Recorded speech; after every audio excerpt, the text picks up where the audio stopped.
السيدات والسادة، رغم ما يحيط بنا من أزمات،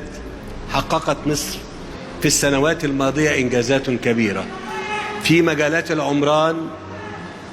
والتنمية الحضرية بما يخدم أهداف الاستراتيجية الوطنية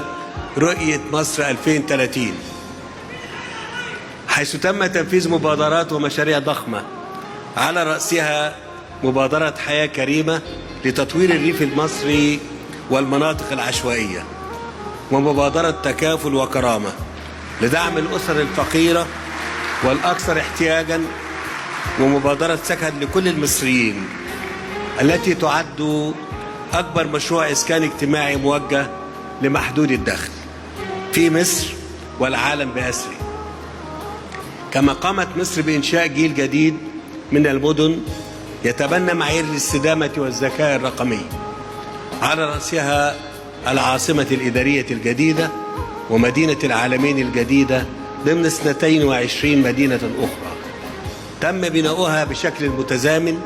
في مختلف محافظات الجمهورية، إلى جانب تدشين مشروعات لتطوير العشوائيات والمناطق غير المخططة وغير الآمنة، فضلا عن تحديث وسائل النقل والمواصلات. واسمحوا لي بهذه المناسبة أن أعلن عن إطلاق الاستراتيجية الوطنية للمدن الذكية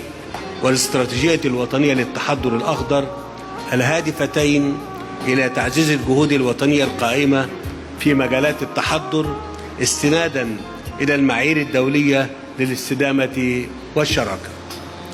السادة الحضور، يمثل المنتدى الحضري العالمي منصة مثالية لتدشين حوار مثمر وفعال بين جميع الفاعلين المعنيين حول كيفية تحسين أوضاع التجمعات البشرية وتعزيز التنمية الحضرية، ويتطلب هذا الأمر مشاركة فعالة من كل الأطراف المعنية، من المجتمعات المحلية والمنظمات الدولية والقطاع الخاص والمجتمع المدني والجامعات، لعقد شراكات وصياغة سياسات واستراتيجيات تعكس احتياجات وتطلعات الشعوب في حياة كريمة ومستقبل أفضل. وقبل أن أختتم كلمتي، أعرب عن تطلعي إلى أن يكون هذا المنتدى خطوة مهمة على طريق تنفيذ الأجندة الحضرية الجديدة